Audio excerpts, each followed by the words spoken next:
Hello everyone, it's me Skin Glow and Afro, and I'm back to do some more YouTube videos today. I saw this one video on Twitter. It was of a mother, I believe they're in Kenya. She's basically on camera cutting her daughter's hair off. And I'm not quite sure what the situation is. Some people are saying that it's basically the daughter's done something wrong, so her mum is punishing her by cutting her hair off, that form of discipline. And other people are saying that the mother is cutting her hair off because it's unmanageable. Christmas yenye nataka kuibia watu hapa. Hii nywele ndio nakupea kichwa hapa. Hii. Unadhani wewe ndio wa kwanza kushuka nywele hii Nairobi? Wewe. Cheza na mimi hapa. Now, I got my peppermint tea here. Now, I don't know about you. Yeah, but since when is traumatizing your child for the whole of the world to see ever been a good thing? Like, can someone explain it to me, please? Because I don't understand this logic of cutting your children's hair off as a form of discipline and doing it in such a way like that the child is left wondering what on earth they did wrong. Plus the viciousness of it, the way she's cutting the hair off, it's just like, okay, so first of all, if we go with the theory that she's cutting her hair off because it's unmanageable, okay, that screams anti-blackness. We already know about anti-blackness already and how natural hair is deemed unmanageable, especially when it's, type 4, type A, type B, type C, type Z. How type 4 hair is seen as the most unmanageable. And this is what this mother is doing. Anti-blackness can be unlearned. It's not something that you have to choose to continue. You can actually unlearn it. But the problem is, some people get so caught up with it for years and years and years, they feel as if they can't unlearn it, even though you actually can. And then it just begs the question, do the colonizers have that much of a hold on you that you feel you are unable to change your lifestyle, to change how you behave? Because if we're keeping it buck and we're keeping it 100, these behaviors we have learnt from our colonizers, and instead of getting rid of them, doing the work to get rid of them, instead we choose to prolong them. Anti-blackness covers a lot of things: colorism, discriminated against one another, xenophobia,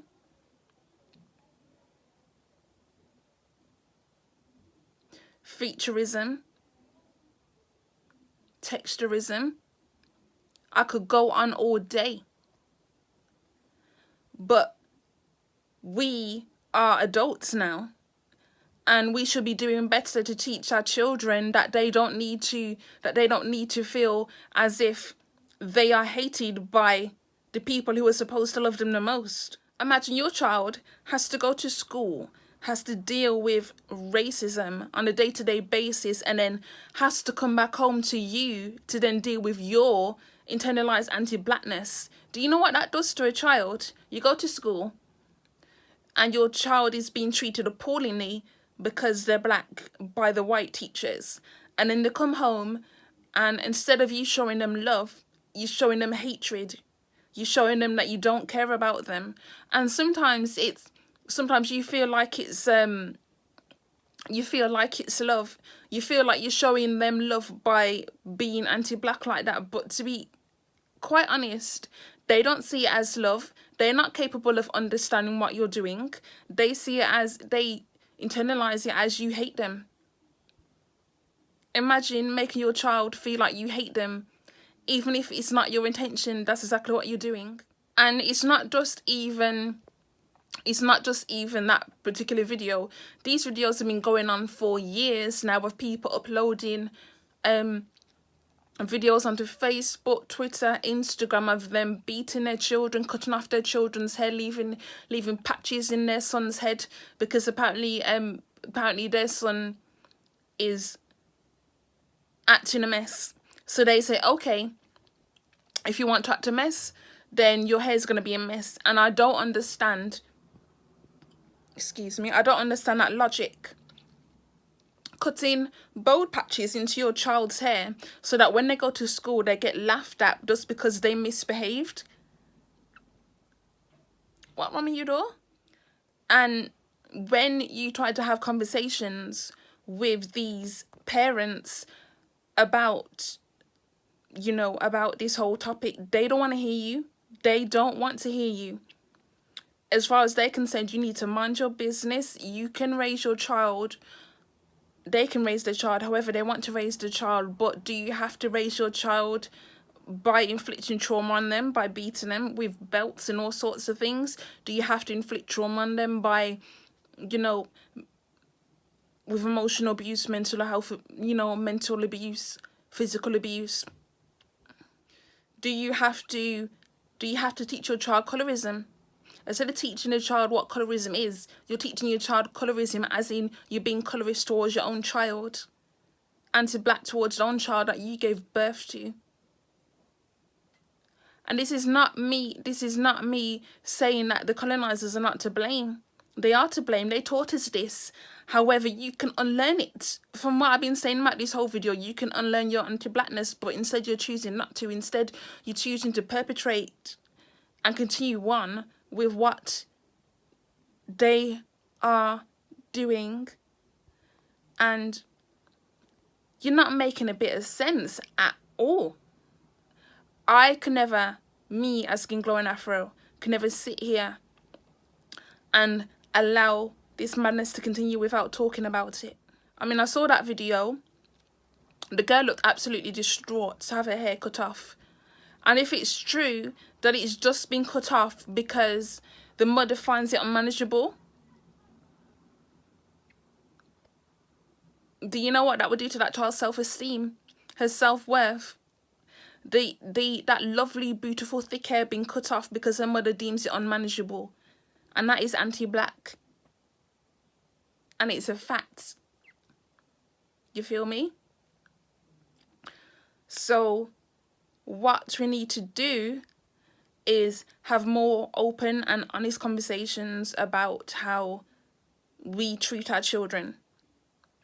I said this before in previous videos, and I'm going to say it again. We need to have more open and honest conversations about how we treat our children, because this can't go on for too long. Because you're raising children like that who either do two things: treat their own children when it's their time to have them the exact same way, or they will resent their parents. And if you have an only child, right, and you're teaching that child anti-blackness, and you're teaching that child that you hate them because of what you're doing, and then when that child grows up, they may learn to love their own children if they have them, but they won't necessarily love you. And this is one thing you need to understand. You may be their parents, but they do not have to love you for the rest of their lives. In fact, I've seen it several times, parents getting cut off because of their foolishness. And this is what I'm saying. Toxic parents is a real thing. Toxic parents, they don't, like, sometimes they don't even realize they're being toxic. They don't realize until you decide to say, you know what, I'm not dealing with you anymore. I'm not going down that road with you anymore. I will not. You understand? So yeah, I'm gonna wrap this video up now. Please let me know your thoughts down below about parents and anti-blackness, and what more can be done to, you know, help them address it, help them unlearn this colonization cycle. Because at the end of the day, it can't keep continuing, because how can we be free if we can't even see it, you know? All right, I gone.